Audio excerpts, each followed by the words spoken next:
What's up, guys? It's your boy Dekkster here, and as you probably know, a patch just hit recently in Hearthstone. I believe this is the fastest patch since an expansion actually hit. The new expansion came out. Not too many decks were performing in a high caliber. It was just like the same old stuff. Mali Druid was going to be best. Odd Paladin was going to be best. I'm guessing that's kind of why they just dropped these nerfs, and the nerfs have really stirred up the meta. It's very fresh now. It's a good time, and as you guys know, when a new expansion happens, when a nerf happens, when a rotation happens, we're not going to know what the best decks are, what the exact lists are. Like, you guys looking to craft something, you might need to wait a little bit. Be careful, be cautious. We do have some lists that look great here, which are what I'm going to go over. But once again, just be cautious with your dust, please. So I'm going to go over 6 lists that I found to be performing really well. These usually hit top legend, probably top 10, maybe a number 1, but there are a surprising amount of lists doing great out there. Like some I'm not going to cover. There's going to be Death Rattle Hunter, Quest Rogue, APM Priest, even Paladin, even Shaman, Spell Hunter, Secret Hunter. All those are doing great, but I want to cover some cooler, newer looking ones, or maybe ones that haven't been seen in the meta for quite a while. Also, if you guys don't know, I do have a Twitch. If you want to follow me, there's a link in the description. But yeah, let's go ahead and get into these decks. All right, so we got Draz, who hit rank 1 legend using Zalae's list. And I mean, it's kind of a classic take on the odd warrior, but we do have the quest, which I'm a big fan of. You know, having that win condition just feels amazing to me. And then we got the standard survival tools, tons of taunts, tons of armor, but that beast package, man. The Direhorn Hatchlings, the Grizzlies, the Mani Warbears, and Undasta. Undasta pulling out any of these things is going to be insane value. But you know, like slamming a Warbear down on 7 really doesn't feel that bad. So you want to survive here. You want to not die. You want to armor up. You want to put taunts. You want to complete that quest. Then you equip the weapon, get your new hero power, and you start whacking them in the face for 8. It feels great. It's fun. It's satisfying. And it's great right now. Try it out if you want. Bit expensive, but my God, is it fun. All right, so Kingsbane did get a nerf, and I thought, oh, maybe this is the end of Kingsbane, but apparently not. Jay Alexander was brewing up some Aggro Kingsbane archetypes, and Uber piloted his list with this minor change to rank 6 legend. So if you made Kingsbane and you're real bummed, maybe you just lean towards this, and maybe you're happy. Maybe you're really happy about this news. So this is an aggro build. It's not like the other Kingsbane where you kind of just try and survive. You delay the game, you build up your weapon, you smack them a few times with that Leeching Poison, and you win. This one is more aggro. You're gonna get out early dudes, smack them in the face. That Kingsbane is mostly going to be used, for damage or clearing the board, but you're not relying on Leeching Poison at all, and you kind of just destroy your opponent. We got Unstable Element in there to draw through your deck a lot faster because you want to end games relatively early. And I think one of the best cards of the expansion, Raiding Party, is what ties this whole thing together. Drawing 3 for 3 mana is insane. It's a reliable way to find your Kingsbane. Of course, you got the Shiny Finders in there as well. Plus, you got so many pirates, so it's easy to, re-gas yourself. You don't want to run out of gas if you're playing an aggro deck, and, Raiding Party kind of just ties everything together. So RIP to the old Kingsbane, but this might be just the new way to go. We got SebastianJo hitting top 10 legend with a Mind Blast Priest. Relatively similar to other Mind Blast Priests we were seeing, but he dropped Pyro and Geist because they just weren't seeming that great in the meta. But what I really like here is the Fire Tree Witch Doctors and the Crowd Roasters. Probably because they're new cards, but they feel right. That Crowd Roaster for that single target removal, it's going to kill most things. And Fire Tree Witch Doctor can always come in the clutch. Maybe it finds an extra Mind Blast, maybe an extra Psychic Scream, Hysteria, Power Word Shield. Like, there's so many good things to pull off of that Fire Tree. We have great ways of dealing with aggro decks. We got those Duskies, we got the Scale Worms, the Hysteria, the Screams, the Drakes, and then hopefully you find Anduin relatively early, slam them down, you start pinging your opponent in the face. Yeah,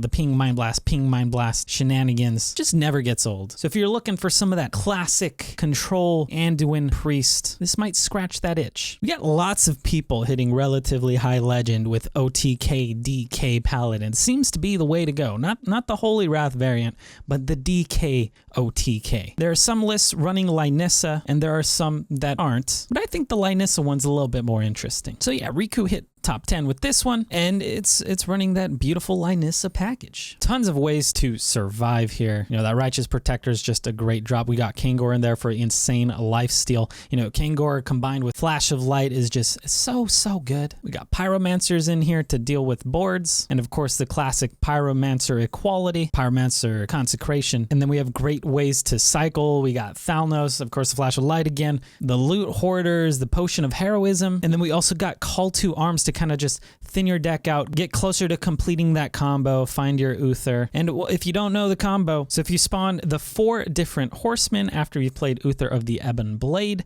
it's going to destroy your opponent. So how do you do that? You kind of bounce them back to your hand, and then you just play 3, and then you spawn the other one, and you destroy your opponent. So you're going to hero power, you're going to bounce one of the horsemen back to your hand, you're going to hero power, hopefully get a different horseman, bounce that one back to your hand, and do it again with Zola. Then you have 3 different horsemen in your hand, you just slam them all down, press hero power again, and your opponent just gets destroyed. So that's how you win. And then of course Lynissa here, getting great value with the Spike Ridge Steed and the Potion of Heroism. Just getting extra draws out of her is sometimes all you need, but a couple steeds on her, that's no joke. We got Shivala as well for some extra lifesteal, some extra staying power. And my God, those turns where you Shivala and Kangor. But yeah, this one seems like it's probably going to stick around. It's pretty good before the nerfs, and this seems to make it even better. We got Furyhunter getting top 10 legend with an Odd Rogue. And Odd Rogue was kind of struggling for a while, wasn't very popular in the meta because it was getting obliterated by Odd Paladin. It had a tough time with Druid, and now that those have kind of gone nerfed, it's making a comeback, and it's really powerful. Not too many new cards here. Actually, no new cards in this list. I feel like a lot of people already have this list, so if you're a budget player and you're like, oh no, Odd's not good anymore, I'm not going to play it, oh, now's your time to shine. Just having that empowered weapon is so good. Having a strong 1-drop, having the dagger on 2, maybe Thug on 3, it's just so hard for your opponents to deal with the aggression that this deck brings. Speaking of strong, aggressive decks, we got Dekkster V3 hitting rank 1 legend with this mid-range Beast Hunter. So Dekkster is just the hunter god. I think everyone agrees on that. And my goodness, has he done it again. This list may not look like much, but oh, it performs. It performs. Of course, we got that beautiful early game of like a mole into a Razormaw, into a companion, but we also have great synergy with the Timberwolves and the Spring Paws, as well as the Unleash the Hounds. Timberwolves really putting in some work here. You know, you're slamming that Timberwolf and then getting 2-1 rushes, 2-1 charges. Huge. We got Tundra Rhino for that added pressure, and then our curve tops off at that Savannah High Main, which just feels so good to slam down on 6. I think one of the main things that kind of ties this deck together is going to be that Master's Call.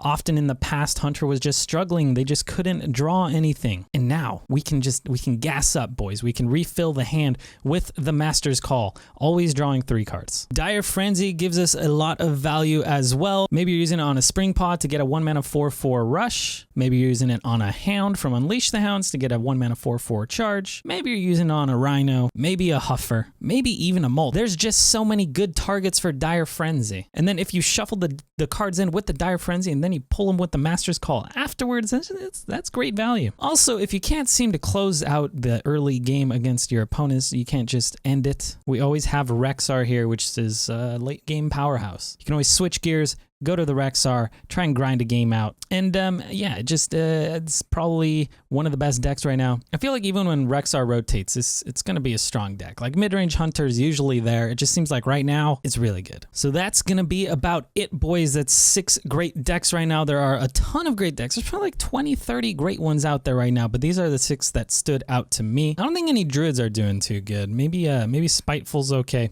Like per the statistics, they're all pretty bad. Spiteful's the best, and I think that's like a 49% win rate right now, but things might change. You know, the meta, it's very unsettled. So if you're tight on dust, once again, be careful. I recommend crafting something relatively budget, like the mid-range Beast Hunter, or if you have the Odd Rogue cards already, I'd just go with that and kind of wait for the meta to settle. I don't think anyone expected a patch coming out this early. Usually they come out 2 months after, so I'm wondering if we'll actually get another one in a couple months. But keep your mind on the horizon if you're crafting things. Take into consideration That rotation is happening, boys, and there's no way to predict the meta. Like, you can make guesses and all, but first of all, we don't know the new sets, and second of all, so many cards are leaving. It's gonna be great. It's gonna be a good time. But that's about it. If you guys don't know, I do stream on Twitch. If you want to follow me over there, I would appreciate it. If you enjoyed the video, you know, like and sub and all that stuff, or don't. Maybe let me know in the comments what you think the best deck is right now. Maybe you think I'm totally wrong, but whatever. Good luck on ladder.